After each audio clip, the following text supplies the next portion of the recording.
A major spending battle is looming over D.C. How much longer can Congress kick the can down the road on our debt?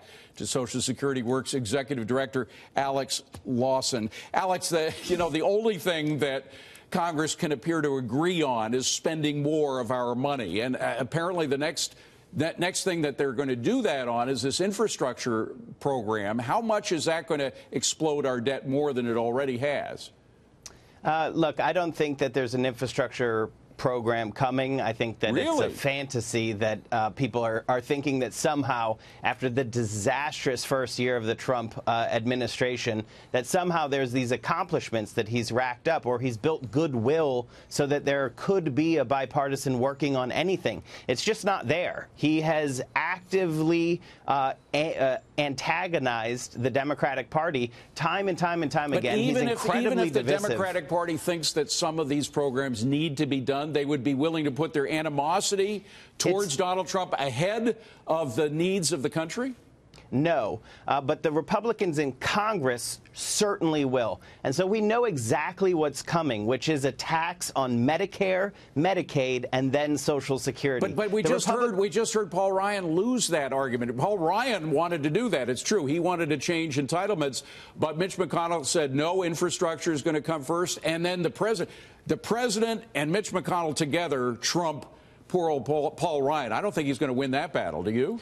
Well, you have to take into effect the fact that the House Republicans are almost certainly going to lose their majority. And so McConnell will want to protect the majority somewhat. And you have Heritage Action and the Tea Party network around the country demanding the focus on cutting Social Security, Medicare, and Medicaid, reaching into our pockets and stealing our benefits. They said that they're going to put infrastructure. You just absolutely refuse to believe they're going to try infrastructure first. Well, I'd make a wager with you that's not going to happen. I just won one for Bill Hemmer, by the way.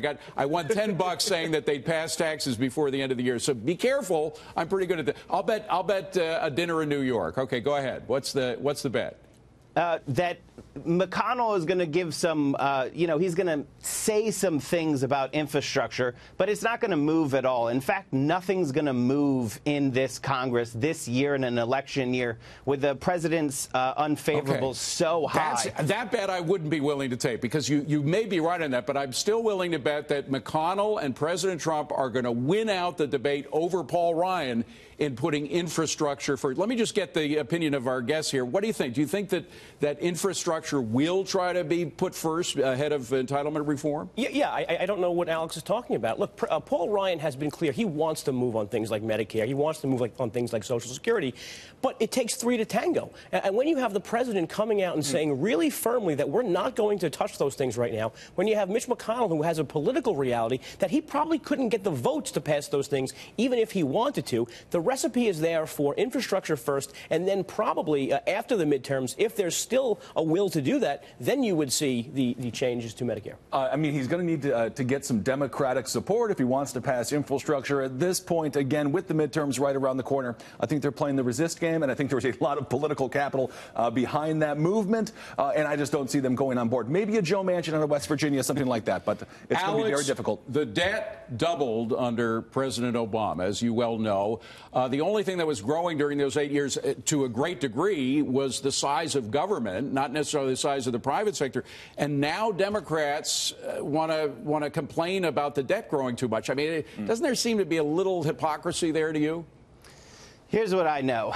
The debt and deficit only matter to Republicans when Democrats have power or when they want to steal our Social Security or Medicare. So since they're going to come after our Social Security and Medicare this year, they're going to start talking about the $1.5 trillion that they just added to the deficit with the president's tax scam. So I think what we're looking at right here I take it you don't like the president's tax scam. I'm just guessing on that, but I want to go to Ben for a second, because we're don't like the tax scam. I guess that. We're almost out of time. But, Ben, the public projects, I'm very wary of the whole infrastructure public. I see guys working on the side of the street and taking their time whenever it's a public project. The only public project I ever saw work was an ice rink in Central Park, which was going on for 5 years.